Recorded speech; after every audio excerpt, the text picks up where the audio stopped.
Pessoal, o conflito da Caxemira é o tema mais importante da Índia. É um assunto que sempre chama muito mais a atenção. Então, vamos falar um pouquinho sobre esse conflito, que é o assunto mais relevante. Então, aqui, sobre o conflito da Caxemira. O que nós podemos colocar? Então, assim, a questão do conflito da Caxemira, ele tem como origem o ano de 47. Vários conflitos aconteceram depois de 47, mas a origem do conflito é em 1947.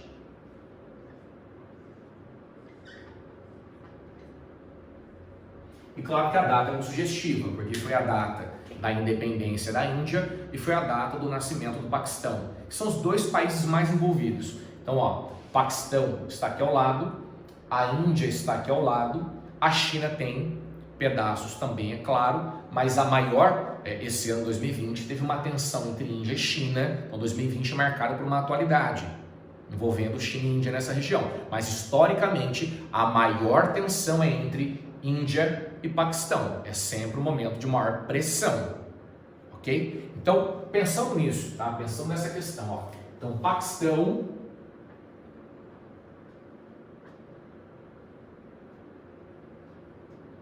e Índia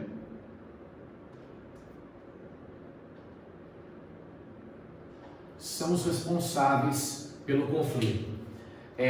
Alexandre, o que cada país defende? O que cada país entende como valorização daquilo que lhe pertence? Então, assim, o Paquistão tem uma tese.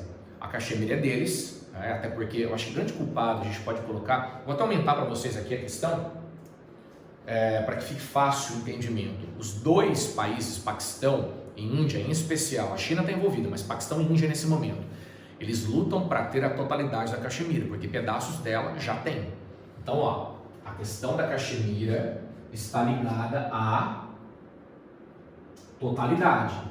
Aqui, totalidade da Caxemira. A guerra é pela totalidade, cada um já tem um pedaço dela, certo? Então, por exemplo, a Índia tem a Jammu Caxemira, então a Índia já tem um pedaço, que é a Jammu Caxemira, e o Paquistão tem o seu pedaço, que é Azad Caxemira.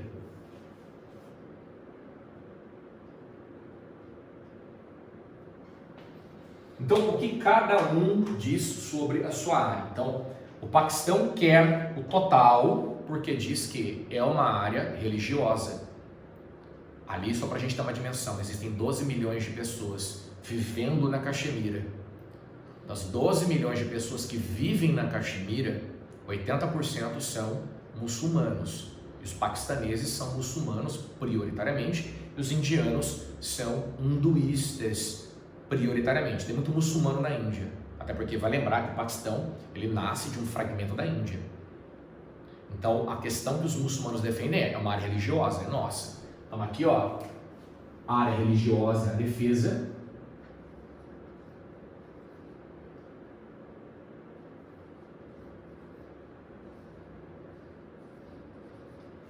Já a Índia defende que é uma herança territorial. O Paquistão diz que é dele. O Paquistão não existia até ontem, como pode ser dele?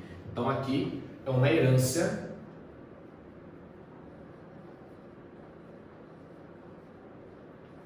colonial.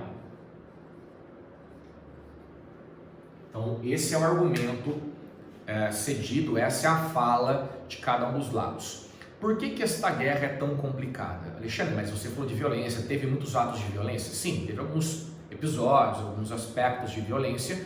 Só mais uma vez lembrando, a Aksai Chin da China, a parte da China. Então, Jammu, Azad e Aksai Chin da China, que é onde está tendo o problema atual. Mas sempre teve muito conflito, certo? E a questão é, por que o mundo tem tanto medo dessa guerra?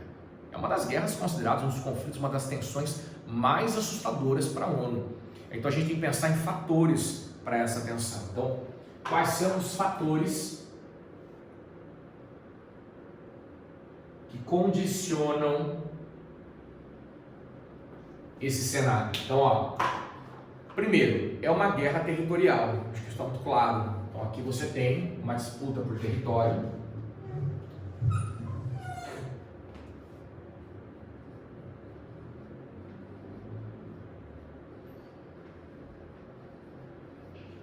É uma disputa territorial, como eu falei, eles lutam para ter a totalidade do território, mas enquanto isso, tem um monte de guerra no mundo que acontece por conta disso. É uma questão religiosa, porque automaticamente você tem de um lado os muçulmanos, do outro lado os hinduístas, mas também isso existe no mundo inteiro, não entendo o porquê do susto. Agora, acima de tudo, é uma questão hídrica. Então, ó, vai lembrar que ali nós temos as nascentes de rios muito importantes, Indo, Ganges, o Brahmaputra. Então tem vários rios importantes. A água, lembrando que a Índia é considerada uma sociedade hídrica, então a água é um ponto de equilíbrio importante, mas ainda não sei porque assusta o mundo. Isso é uma questão hidroconflitiva, nada além disso. O problema é a questão nuclear.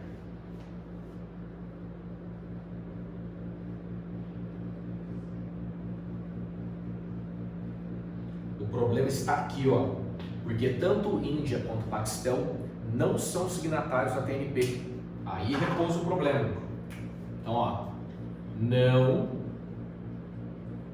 são signatários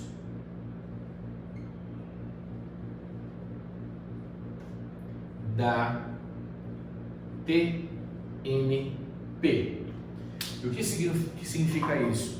Não ser signatário da TNP significa que eles não respeitam o Tratado de Não Proliferação de Armas Nucleares de 68. Ou seja, esse tratado de 1968 é um tratado do qual tenta-se encontrar um equilíbrio na questão nuclear. Seja tem o Clube Atômico, que são os membros do Conselho de Segurança da ONU. Esse clube atômico, Estados Unidos, Inglaterra, França, Rússia e China podem ter bombas, mas não podem transferir tecnologia nuclear para ninguém. E tem os signatários convencionais que só podem trabalhar com energia nuclear para fins pacíficos. E aí o que acontece? Paquistão e Índia não são adeptos a essa teoria.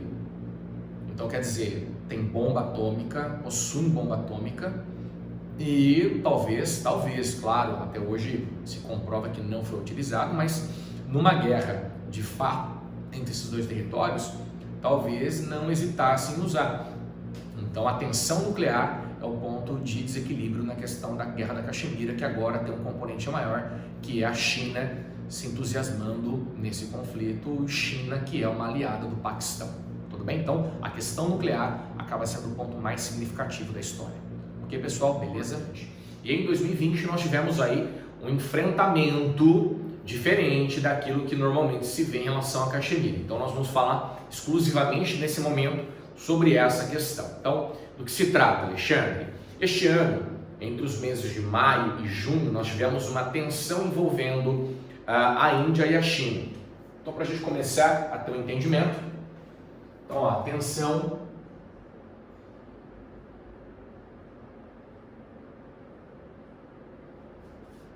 entre Índia e China. Bom, quando se vê uma tensão entre Índia e China, normalmente as pessoas não entendem muito bem como é possível isso. Eu falo isso sempre porque Índia e China são dois países que estão, por exemplo, nos BRICS, que é um grupo, é uma aliança de países emergentes que visam uma dominação global até 2050, menos no que diz respeito à questão econômica. Então, quando dois países do mesmo grupo têm um enfrentamento, isso é algo que assusta um pouco. E não só isso, porque além desses países fazerem parte dos BRICS, estão pensando nessa questão, além do fato dos dois estarem nos BRICS, tem ainda um dado super relevante, em que a China, na atualidade, é a segunda maior parceira da Índia. Olha que coisa interessante. Então, China hoje é a segunda maior parceira.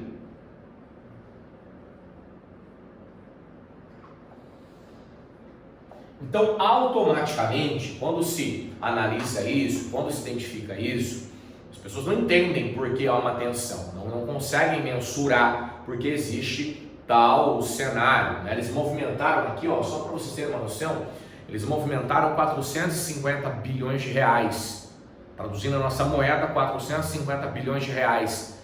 É uma relação comercial muito significativa. Então, há um entendimento que não faz sentido essa tensão. Mas na verdade vai fazer sim sentido, primeiro porque estamos falando da Caxemira. Como vocês podem observar no próprio mapa, a Caxemira já relatado, uma área polemizada entre Índia, Paquistão e China.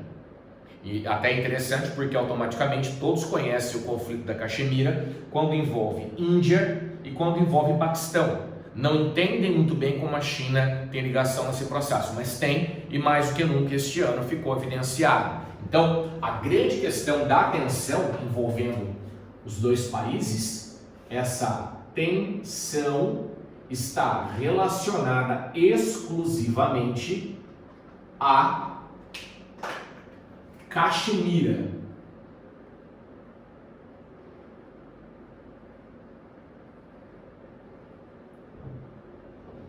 Então, fazendo uma correlação, fazendo um entendimento sobre isso, vale lembrar que tanto Índia, quanto China, quanto Paquistão têm pedaços da Caxemira. Índia e Paquistão têm um problema em relação à Caxemira, do qual eles lutam para ter a totalidade da Caxemira. A luta é essa. Mas cada um tem um pedaço. Então você pega a Índia, por exemplo, tem um pedaço dela que é a Jammu Caxemira. Aí você tem o Paquistão, que tem um pedaço dele, que é a Azad Caxemira. Aí a China tem um pedaço dela, que é a Aksai Chin. Então cada um luta, no caso o Paquistão e a Índia, muito mais para ter a totalidade, e a China não abre mão daquilo que tem enquanto território da Caxemira. E aí rolou essa tensão. Como que foi essa tensão? Até para vocês entenderem como foi e que cenário a gente deve tirar disso. Até porque, se nós avaliarmos o que aconteceu, chama bastante atenção, porque a priori, a um primeiro momento, não foi algo tão significativo, mas quando você tenta ler, né, a mensagem subliminar daquilo que aconteceu, automaticamente isso acaba dando a percepção de que a coisa é um pouco mais séria, um pouco mais grave. Então, só para a gente ter um entendimento, aumentando aqui, mudando, só para ficar claro para vocês, ó, aqui a Caxemira ampliada, aí a Jammu Caxemira, que é indiana, a Azad Caxemira, que é paquistanesa, a Aksai Chin, que é chinesa. Então cada um tem a sua esfera de tensão envolvida. E aí o que rolou, a gente vai discutir agora, pensando aqui, ó, na Índia. Aqui foi o ponto que rolou uma tensão, tá? Em Galwan Vale Galwan. Então o que aconteceu? Vamos lá. Tudo rola no dia 5 de maio. Então são dois momentos interessantes. Então quando a gente fala de origem do problema,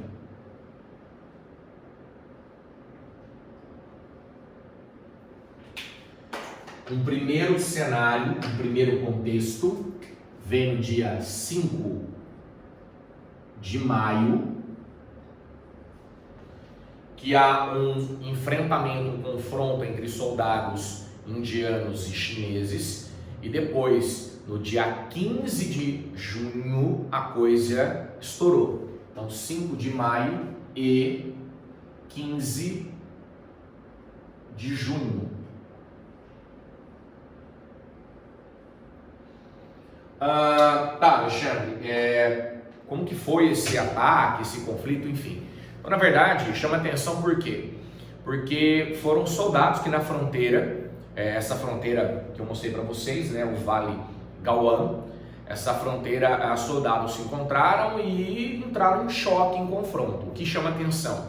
Você teve ali aproximadamente 20 soldados indianos mortos, 40 chineses mortos, e mortos de que maneira? Com pauladas, pedradas, paus com pregos na ponta. Não teve ninguém que morreu com arma de fogo. Por quê? Porque ali tem um acordo entre Índia e China desde 2005, que naquele contexto, naquele lugar, não pode ter armamento de fogo. Então, na verdade, você tem uma mortalidade promovida por luta corporal.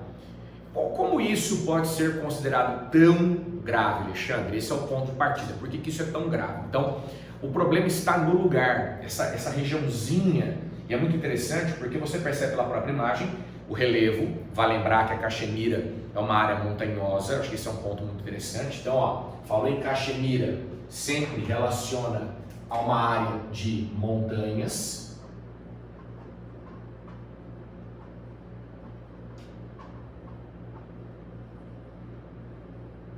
Então, se falou em Caxemira, já faz uma correlação à área de montanhas. Aqui o lugar em especial, o Vale Galwan, é uma área que tem a presença de rios, então é interessante entender isso também.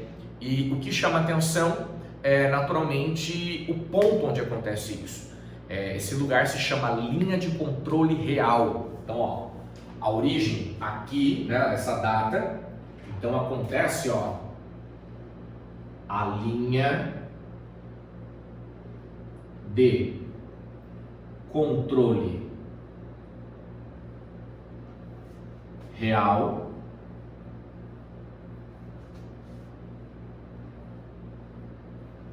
ok?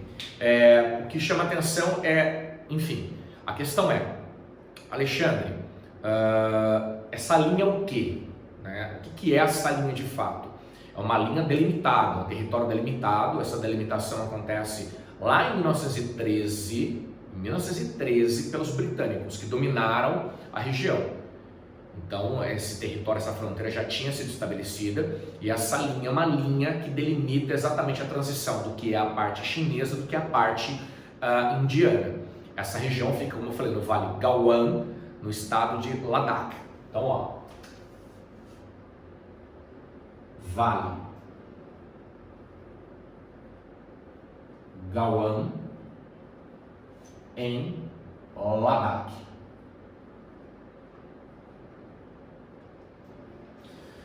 Tá, uma coisa que chama muita atenção, né, a doideira de tudo isso é porque essa delimitação fronteiriça, no lugar que está, ela é irrisória, ela é absurda. E por que eu falo em absurdos? Eu falo em absurdos porque é uma área que tem água e gelo, ou seja, se a gente pensar em estações climáticas, a condição do gelo ou da água se altera. Então é um tipo de fronteira móvel. Então não dá para se ter uma percepção, uma noção muito profunda de verdade do que acontece enquanto delimitação. Então cada um acusa o outro de ter entrado, invadido o território alheio. Essa é a grande questão.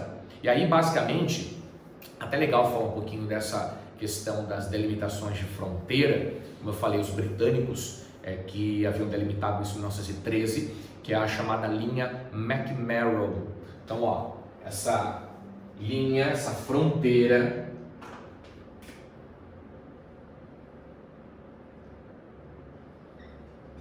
ela é conhecida como linha McMurdo, 1913, que foi o responsável por, o nome em homenagem ao responsável por criar essa delimitação. Os chineses discordam dessa linha, os chineses não concordam com essa condição. Vale inclusive lembrar que por conta dessas diferenças fronteiriças, Índia e China já chegaram a fazer um conflito. É importante que esse lugar não é a primeira vez que a tensão acontece. China e Índia chegaram a fazer uma guerra com mais de 1.000 mortos em 1962. Depois, mais tarde, eu vou falar um pouquinho sobre isso, que isso tem todo um viés de Guerra Fria. Então, para deixar claro a todos vocês, China e Índia já guerrearam nesse lugar em 1962. Numa era de Guerra Fria, num viés de Guerra Fria, em que, claro, Estados Unidos e União Soviética, de uma certa forma, tinham envolvimento nesse processo. Então, basicamente, delimitamos aí as questões conceituais, o que aconteceu. É claro que quando você olha o evento isoladamente, me parece uma coisa muito simples, muito insignificante. A questão agora é tentar identificar, num olhar macro, o que de fato aconteceu e como nós devemos colher informações relevantes a respeito do tema, ok? Então, para a gente ter um entendimento sobre isso, vamos colocar uma seguinte percepção aqui, ó. Qual é a condição da Índia em relação à China? Quem é Índia e quem é a China? Quando se tenta fazer uma análise de quem é quem nessa história, muitos acreditam que a Índia ela fez um enfrentamento, ela fez esse confronto por uma espécie de estou aqui disputando um patamar de gigantismo, estou aqui me colocando à frente da China numa relação de poder de pé de igualdade. Isso não existe, porque quando se fala de China, se estabelece que os chineses já têm o que nós entendemos como uma visão de poder global. A China, ela se estabelece já dentro de uma visão de poder global. Isso é muito claro, isso é muito evidenciado. E não só evidenciado, como a postura dos chineses nos últimos anos determina isso. As brigas com os Estados Unidos, por exemplo, na área comercial, é uma comprovação dessa questão. Então, para que a gente consiga ter um entendimento aí muito transparente sobre tudo isso. A Índia já vem numa linha de poder regional. Então, acreditar que Índia está brigando com a China por uma relação de poder global é mentira. A Índia está se posicionando. Não, a Índia não está se posicionando. Essa é uma questão muito clara. A Índia não se posiciona. Mas é claro que os indianos estão numa linha explícita de choque. Então a questão é o que há por trás de tudo isso, o que vem acontecendo para que a gente possa entender de fato essas correlações. Então assim, ó, primeiro passo fundamental é entender como os Estados Unidos estão influenciando essa relação. Então aqui, mas você acha que tem dedo norte-americano? Se não direto, mas indireto. Acho que é importante perceber isso. Tá? Então os Estados Unidos têm ligação? Tem. Por quê? Porque, na verdade, acontece que a China vai assumir uma posição de dominação e os Estados Unidos sabem que não tardará para os chineses assumirem o fronte, a dianteira da economia global. E isso os norte-americanos não querem. Então, os norte-americanos acreditam que o melhor jeito hoje para combater a China não vai ser na questão econômica, como o próprio Trump vem fazendo com as barreiras, com o seu protecionismo. O que fará com que os Estados Unidos consigam frear a China vai ser na área geopolítica local, tendo o entendimento de que para dominar o mundo é preciso primeiro dominar o seu próprio continente. Então, quanto mais os Estados Unidos desestabilizarem a Ásia, mais fácil de ter o impedimento do sucesso da China. Então, muitos enxergam isso. E na verdade, como que se enxerga essa condição?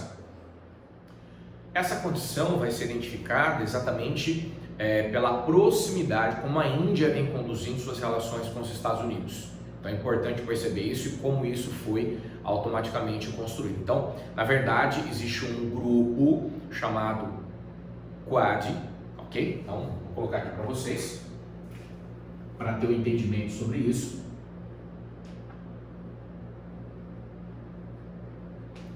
O que seria basicamente esse grupo? É um diálogo quadrilateral de segurança. Que? Então, vamos lá. O Quad é um diálogo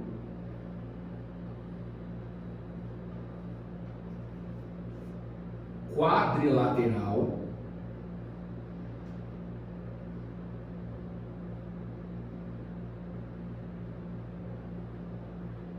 de segurança.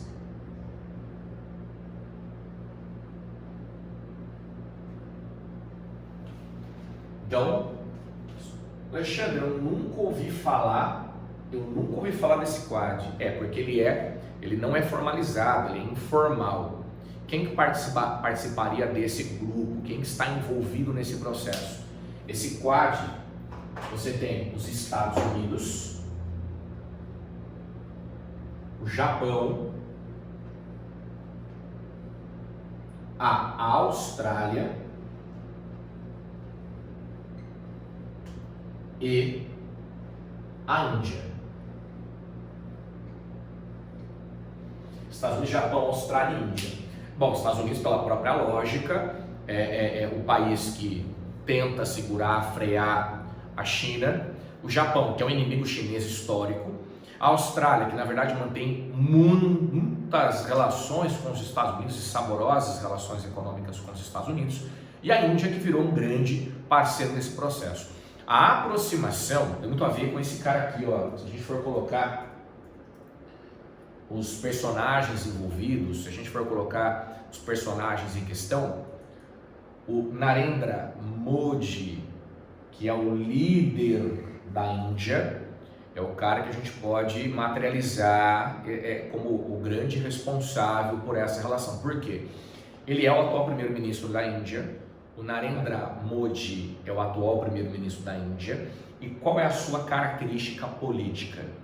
Ele é considerado um ultranacionalista. Então chama muita atenção que se você for pensar no perfil, por exemplo, do Trump, o Trump, ele é um nacionalista. Então quer dizer, o Narendra, ele acaba se alinhando aos interesses e ao perfil da liderança norte-americana, bem como a do Brasil. Tanto que o Brasil esse ano, ó, uma curiosidade, o Brasil esse ano fechou um baita acordo com a Índia, exatamente por essa similaridade política. Então ele é um ultranacionalista dentro do país. Então essa relação da Índia com os Estados Unidos, ela foi muito aprofundada em 2017.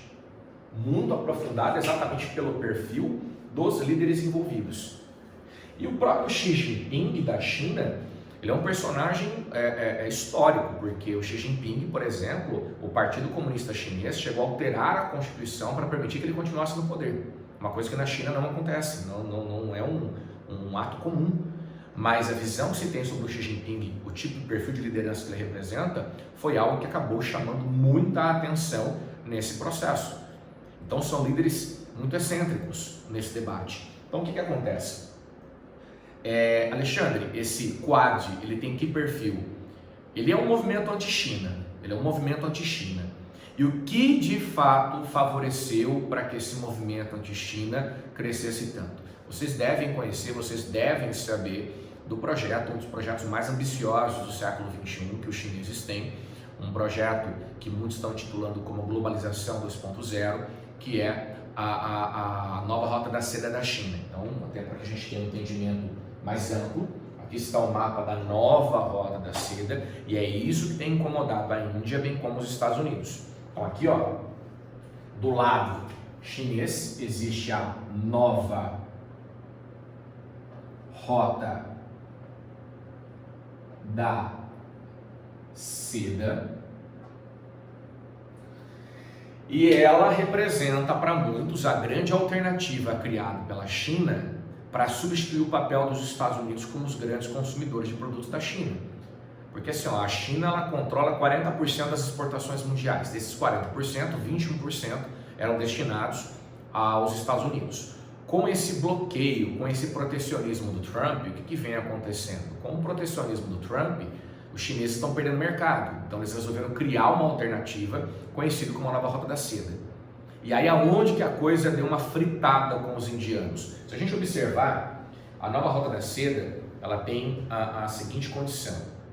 A nova Rota da Seda ela é uma rota terrestre e uma rota oceânica. Então se a gente pegar, vamos deixar esse mapa aqui, mas a nova Rota da Seda sai da China, passa por Xinjiang, vai por toda a Ásia Central, passa pelo Oriente Médio e vai embora até Moscou e depois até a Itália. Depois tem a rota oceânica, que vem aqui por baixo. A primeira coisa que me chama a atenção, reparem que a rota oceânica, ela dá voltas, como por exemplo no Sri Lanka, ela bate aqui na ponta da Índia e vai embora, ou seja, a rota terrestre e a rota oceânica ignoram a Índia. Então, para lá, nós não éramos BRICS, parceiros? Como assim não existe uma correlação? Como assim não existe essa correlação? É estranho isso. Como a Índia não faz parte? E aí que veio um ponto mais chamativo. Foi constituído, nessa rota não mostra a questão, mas os chineses, até para consolidar o seu poder sobre seus territórios, como Xinjiang, que é separatista, Tibete, que luta por liberdade, os chineses construíram uma rodovia que vai ligar uma parte do Tibete ao Paquistão. É aí que a coisa começa a azedar. Então, esse corredor econômico da China-Paquistão, o CPEC, tá? Então, ó, dentro dessa nova rota da seda, então a gente tem o corredor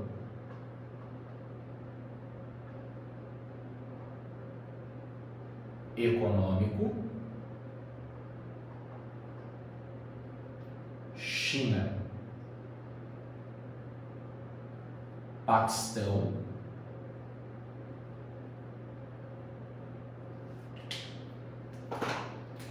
que é o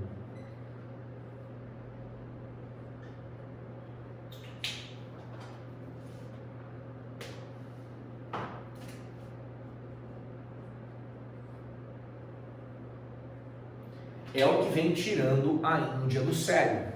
Por que vem tirando a Índia do sério? Porque, na verdade, o grande inimigo histórico da Índia é o Paquistão. É o Paquistão. E, de repente, os chineses estão criando um canal de comunicação ligando a China ao Paquistão. Então, os indianos... Aí que eu vou falar para vocês, ó, a Índia tem seríssimos problemas com o Paquistão. Tanto que vale lembrar que a Índia, ela tem bomba atômica, o Paquistão também. Eles não são signatários da TNP, eles lutam para ter a totalidade da Caxemira, são os principais inimigos nesse momento. Então isso é um ponto que tem que ser considerado. São grandes inimigos. E de repente os indianos estão percebendo que os chineses estão criando um laço com o Paquistão. Justo na Caxemira, que é o que a Índia tanto briga. Mas a China, por sua vez, já percebeu que a Índia tem criado laços com os Estados Unidos. Então, isso vem transformando a região numa zona de grande tensão. Uma zona de grande tensão. Então, essa disputa, que teoricamente era uma disputa simplista, até muito já bem alinhada entre os dois países, entre a Índia e a China, passou a ser um cenário de grande complexidade, exatamente pelo entendimento de que cada um enxerga em relação à sua região, ao seu território ali definido. Da mesma forma que a Índia está incomodada com as relações entre China e Paquistão, os chineses reivindicam na Caxemira uma área porque estão percebendo um grande alinhamento que os indianos têm com o povo tibetano, com os budistas tibetanos. Então, reparem que a coisa ela é muito pontual, ela é muito complexa. Então, supostamente, a Índia estaria ligada ao Tibete, aos budistas do Tibete. Lembrando que os budistas do Tibete são inimigos da China. Então, aqui, ó, a gente está falando tanto de inimigos. Então, tá aqui, ó, a China é inimiga do Tibete e supostamente a Índia está alinhada a esse grupo. Tanto que o lugar que a China reivindica como dela, que envolve toda essa região, a região de Gaoan, é uma área que tem tibetanos. Então, quer dizer, a China não gosta do Tibete, está alinhada à Índia. A Índia não gosta do Paquistão, está alinhada à China. Então, essa é a cadeia complexa da questão. Então, só para reforçar, então tá aqui, ó, o que a gente deve observar. Então, essa é uma área, então aqui, ó, bem nessa região, ó, a área detida pela China reclamada pela Índia. Os indianos reclamam, essa área tem 38 mil quilômetros quadrados, os indianos reclamam que os chineses tomaram essa área deles. Mas, como eu falei, é aquela situação contraditória das condições de gelo, água, fronteira móvel. Quando se fala em áreas disputadas, pega toda essa fronteira, exatamente essa fronteira que é o grande problema, como eu falei, Ladakh para vocês, Galwan. E aqui, ó, Arunachal Pradesh, é uma área que os chineses reclamam, porque aqui seria o equivalente ao Tibete do Sul, e é aqui que os chineses reclamam e reivindicam como deles. Então, quer dizer, a China quer essa área para eles, os indianos querem essa área para eles. E aí a dificuldade de diálogo é muito grande, porque os indianos entendem que a China criou um canal com o Paquistão e os chineses, por sua vez, entendem que os indianos têm uma relação com o Tibete. Você pode pensar que essa área aqui é onde originalmente nasceu Dalai Lama, que muitos acreditam estar refugiado na Índia, apesar dos indianos negarem a existência dele, enfim, mas muitos acreditam nisso. Agora, para pensar, olha que coisa muito louca sobre o Tibete. O Tibete pertence à China. A China diz que o Tibete dela foi inclusive invadido em 59. Aí de repente os indianos chegam e reconhecem essa área como uma área indiana. É daqui que vem o grande líder Dalai Lama. Ou seja, então o Tibete e Dalai Lama, eles são indianos, não são chineses. Então toda a reivindicação que a China tem sobre a área se perde. Olha a complexidade geográfica dessa região. Entenderam? Então, entendem como é importante correlacionar esses cenários, esses processos geográficos? Claro que isso é uma primeira linha racional, porque na minha cabeça a grande questão de entendimento é o que os Estados Unidos têm a ver com toda essa dinâmica, como que eles podem interferir em todo esse processo dinâmico na região, ok? Agora, é evidente que a presença dos Estados Unidos em relação a essa questão é muito forte, muito forte. Então, assim, o que acontece e como a Rota da Seda vai ajudar a esse entendimento? Então, assim, basicamente, vocês devem ter ouvido falar, percebido, leram em algum lugar sobre as movimentações da Marinha Americana em relação ao Mar Meridional. Então, se a gente pegar na China aqui, ó, essa parte da China, toda essa área que engloba esse pedaço da Ásia, o Mar Meridional, o Mar Sul, né, o sul da China. Os Estados Unidos estão muito envolvidos a movimentação de embarcações de guerra, de navios que deslocam armamentos. Então essa região está bem tensa e intensa. Então, de que forma a Rota da Seda, com essas movimentações no Mar Meridional por parte dos Estados Unidos e essa questão da Caxemira envolvem o tema? Gente, o que acontece é muito simples. Os Estados Unidos sabem que a China vão ascender ao poder mundial, isso está claro a todos vocês, certo? Os Estados Unidos tentam nesse momento desacelerar essa ascensão. E como podem fazer isso? Quando Trump criou barreiras protecionistas contra a China, ele conseguiu dar uma desacelerada, né? Toda essa tensão protecionista contra a China ajudou no primeiro momento, mas isso por si só é pouco.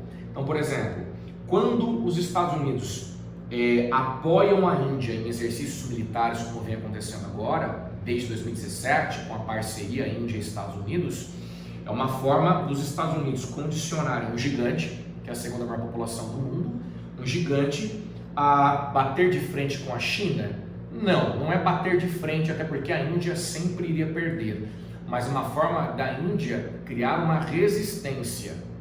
E ainda quando você tem um atual líder da Índia, que é o Modi, que é um nacionalista, eles acabam retomando alguns conceitos do passado que estimula a ação, como por exemplo, o próprio conflito que aconteceu naquela região da Caxemira em 62, em que a China venceu facilmente.